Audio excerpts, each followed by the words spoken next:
आजचा खास व्हिडिओ माझा हा त्या बहीण भावासाठी आहे, ज्या भावाकडे बहीण नाही आहे आणि ज्या बहिणीकडे भाऊ नाही आहे.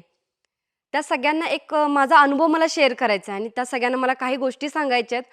तर व्हिडिओ स्किप न करता तुम्ही शेवटपर्यंत बघा.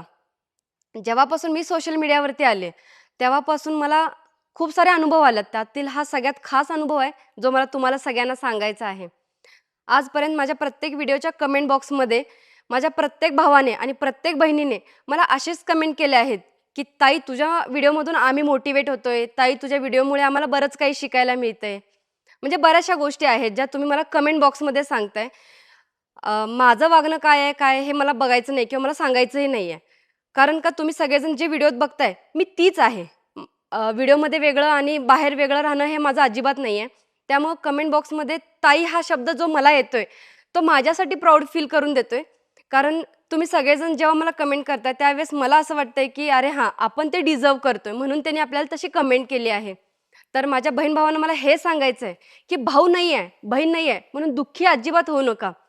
ही बहीण तुमच्यासोबत कायम आहे. राखीचा धागा बांधलाच पाहिजे असं अजिबात नाहीये. कमेंट बॉक्समध्ये जे तुम्ही कमेंट करताय ते माझ्यासाठी रक्षाबंधन आणि भाऊबीजचं गिफ्टच आहे, असं मी कायम समजत राहीन. आणि जे तुम्ही मला प्रेम देताय, प्रतिसाद देताय, हे माझ्यासाठी खरंच लई मोठी गोष्ट आहे. आणि हे मी तुमचे उपकार म्हणा किंवा तुमचे आभार मी शब्दात नाही सांगू शकणार. त्यामुळे तुमचा जो सपोर्ट आहे मला असंच कायम राहू द्या आणि कधीच असं समजू नका, की तुम्हाला बहीण नाहीये आणि भाऊ नाहीये. ही बहीण कायम तुमच्या सगळ्यांसोबत असेल. असंच तुमचं सगळ्यांचं प्रेम माझ्यासोबत राहू दे आणि तुम्हा सगळ्यांना रक्षाबंधनाच्या खूप खूप शुभेच्छा. धन्यवाद. मैं रहूं ना मैं तेरे बिना